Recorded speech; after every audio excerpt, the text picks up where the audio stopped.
بقالك فترة كبيرة بتتعلم انجليزي وبتتفرج على الفيديوهات سواء اذا كانت تعليمية او نصايح لتعلم اللغة، بس بعد شوية كل ده بيتبخر وكأنك ما عملتش اي حاجة، لان بكل بساطة البيئة اللي انت موجود فيها مش مساعداك تخلي الانجليزي جزء من حياتك، ومش مساعداك ازاي تطور وتحافظ على مستواك في اللغة الانجليزية. فالنهاردة ان شاء الله هقولك على شوية نصايح تساعدك في تصميم البيئة اللي حواليك بحيث انها تساعدك توصل للطلاقة ان شاء الله. ببساطة عقلنا بيتعلم اسرع لما يكون محاط باللغة من كل حاجة حوالينا، مش مجرد بتتعلم ساعة واحدة بس وبعد كده بتنغمس في حياتك اللي ملهاش اي علاقة باللغة. لما تحيط نفسك بالانجليزي يوميا عقلك هيستوعب الكلمات والجمل اللي بيسمعها من غير اي مجهود منك. يعني لو نفترض ان انت كل يوم بتسمع حد بيقول جملة معينة وانت غالبا بترد عليه لما يسألك السؤال ده، مثلا لو نفترض ان الجملة دي هي good morning، مثلا حد بيقول لك صباح الخير، واليوم اللي بعده بيقول لك صباح الخير، واليوم اللي بعده واليوم اللي بعده واليوم اللي بعده، انت بعد فترة، يعني لو نفترض انت ما كنتش تعرف يعني ايه صباح الخير اصلا، يعني بعد فترة هتلاقي نفسك كده خلاص الجملة دي اتحفرت في دماغك، انت خلاص مش هتعرف تنساها اصلا. يعني انت خلاص عرفتها، عرفت معناها، بتعرف ترد عليها، الجملة اتحفرت في دماغك، مش محتاج منك اي مجهود. ازاي بقى تخلي الانجليزي موجود في كل تفاصيل يومك؟ هنبتدي اولا كده بالتليفون اللي انت بتشوف منه او اللابتوب اللي انت بتشوف منه، وهو انك تقلبه انجليزي لو ما كنتش عامل كده بالفعل. الفكرة كلها لما تقلبه انجليزي انت كل شوية هتتعرض لكلمات انت ما كنتش تعرفها، زي مثلا settings، messages، privacy. كل الكلمات دي هتتعرض ليها بشكل دوري، فلما تتعرض ليها بشكل دوري كده كده هتعرف معناها، لو ما كنتش تعرف هتبحث عن معناها وهتقابلك بعد كده في حياتك العملية. يعني انت مثلا لما تيجي تشوفها بعدين في جملة تانية في موضوع تاني خالص ملوش علاقة بالتليفون مثلا، هتلاقي نفسك انت عارف الجملة ديتي ومش هترهق نفسك بالترجمة بتاعتها. كمان لما تيجي تبحث عن حاجة ابحث باستخدام اللغة الانجليزية، ما تحصرش اللغة بس في الساعة اللي انت بتذاكرها ديتي، لا. يعني انت دلوقتي مش عارف تعمل حاجة معينة، ادخل على جوجل، ادخل على تشات جي بي تي، مش هتفرق انت بتستخدم ايه، وبعد كده اقول انا عاوز اعمل كذا او how to make كذا، يعني اي حاجة بقى مش مهم. ولو الموضوع مثلا لو انت بتستخدم جوجل او بتستخدم تشات جي بي تي وطلع لك الموضوع صعب عليك، يعني مثلا انت كنت عاوز تبحث مثلا how to fix my laptop ولا حاجة، وطلع جايب لك كلام انجليزي بلغة صعبة، ممكن تقول له جاوبني باستخدام لغة سهلة بسيطة بحيث انها تكون سهل عليك تقرأها لو انت مستواك مبتدئ. فكرة تغيير لغة التليفون هو زي انك تعيش كده في بيئة صغيرة محاطة بالانجليزي. تخيل كده كل حاجة في ايدك موجودة بالتليفون هي بالانجليزي، سواء اذا كنت بتبحث عن حاجة سواء اذا كنت بتتعلم، هي بيئة صغيرة كده، وهتلاقي نفسك بتتطور تدريجيا عن طريق انك بتتعرض دايما لكلمات في حاجات في الاعدادات بتاع التليفون ما كنتش تعرفها، مثلا حاجات انت بتبحث عنها باللغة الانجليزية، فهتلاقي نفسك الموضوع بيجي تدريجي. فانت يعني خلي التليفون عندك موجود معمول باللغة الانجليزية في رحلة تعلمك اللغة الانجليزية. بعد ما نتعلم ان شاء الله اقلبه عربي، يعني عادي مفيش مشكله. تعال دلوقتي ننتقل بقى للمكان اللي انت موجود فيه. انا بس عاوز اسالك سؤال، انت ازاي مش عارف اسماء الحاجات اللي انت موجوده قدامك بتشوفها دايما كل يوم؟ ازاي مش عارف يعني ايه ستاره؟ ازاي مش عارف يعني ايه مروحه؟ ازاي كل الكلمات اللي حواليك دي ازاي انت مش عارف معناها وبتفكر تبقى فلوينت في اللغه الانجليزيه؟ فانت ابتدي بالحاجات اللي هي موجوده حواليك دي. يعني مثلا دلوقتي انا قدامي التليفون، قدامي الحامل اللي حاطط عليه التليفون، قدامي مروحه، قدامي مثلا الكهرباء، قدامي مثلا باب، قدامي شباك، هنا ستاره، هنا مش عارف ايه. كل الحاجات دي انا لازم اعرف معناها. وبكل بساطه ممكن حاجه بسيطه بس تساعدك في انك تعرف معنى الحاجات دي، وهو الستيكي نوتس. ممكن تستخدم الستيكي نوتس تكتب عليها الكلمة، اللي هو باب يعني دور، شباك يعني ويندو، وتيجي لازقها على الحاجة دي.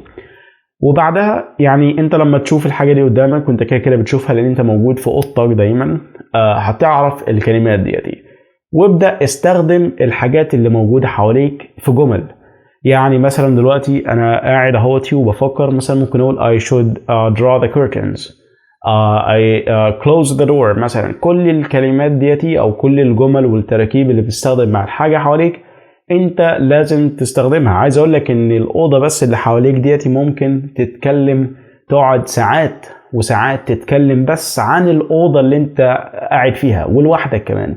يعني اللي هو مثلا اللابتوب ده مش عارف ايه، ده ايه المروحة دي عاوزة تتصلح، طب الكرسي ده مش عارف كذا، البتاع ده لونه ايه، الحيطه محتاجه تتعمل مش عارف ايه. كل الحاجات دي كلها ممكن تتكلم عنها لساعات.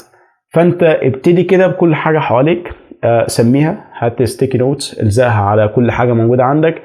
اعرف الكلمات اللي موجوده، دي مثلا معناها كذا، ودي معناها كذا، ودي معناها كذا.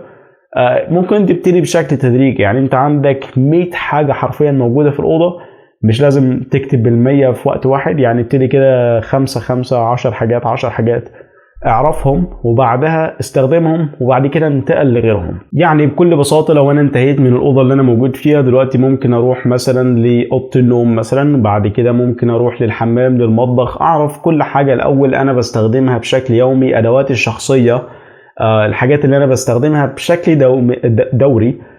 محتاج تكتب الكلمات ديت عشان تعرفها وتستخدمها في جمل، وبعد كده بقى ممكن تنتقل لمواضيع تانية. لكن احنا دلوقتي محتاجين نعرف الحاجات اللي موجودة حوالينا.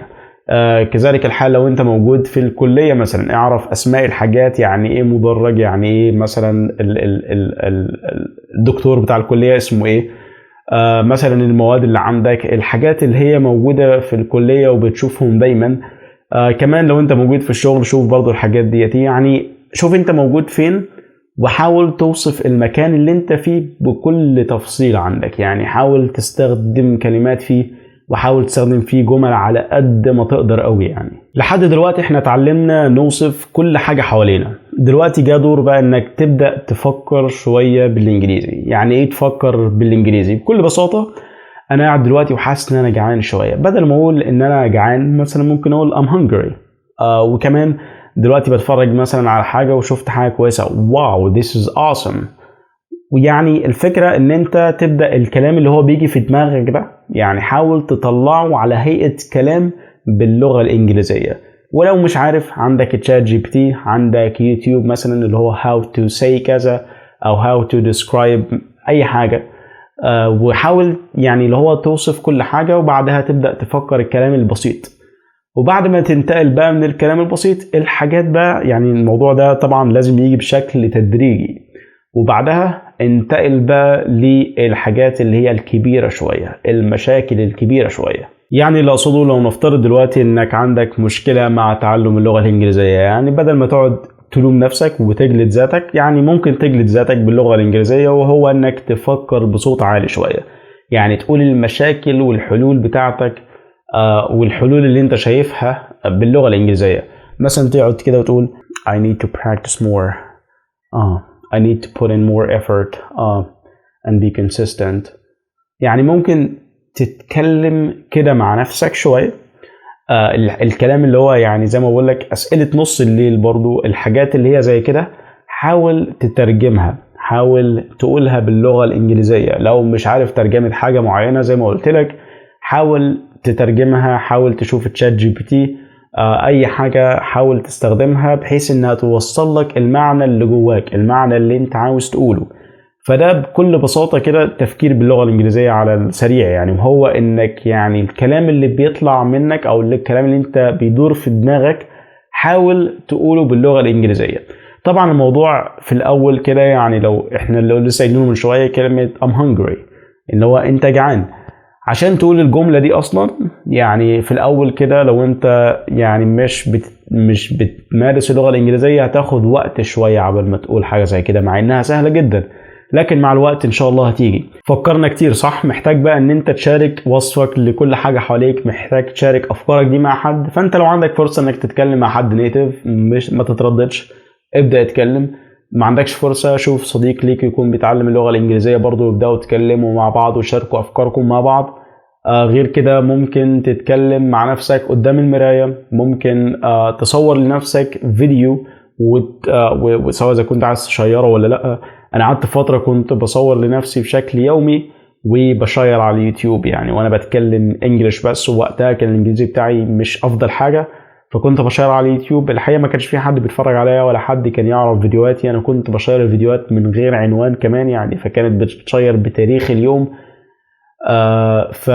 يعني كنت بشير فيديوهات مش لغرض ان حد يتفرج عليها، ولكن لغرض انها طريقة لحفظ الفيديوهات بتاعتي.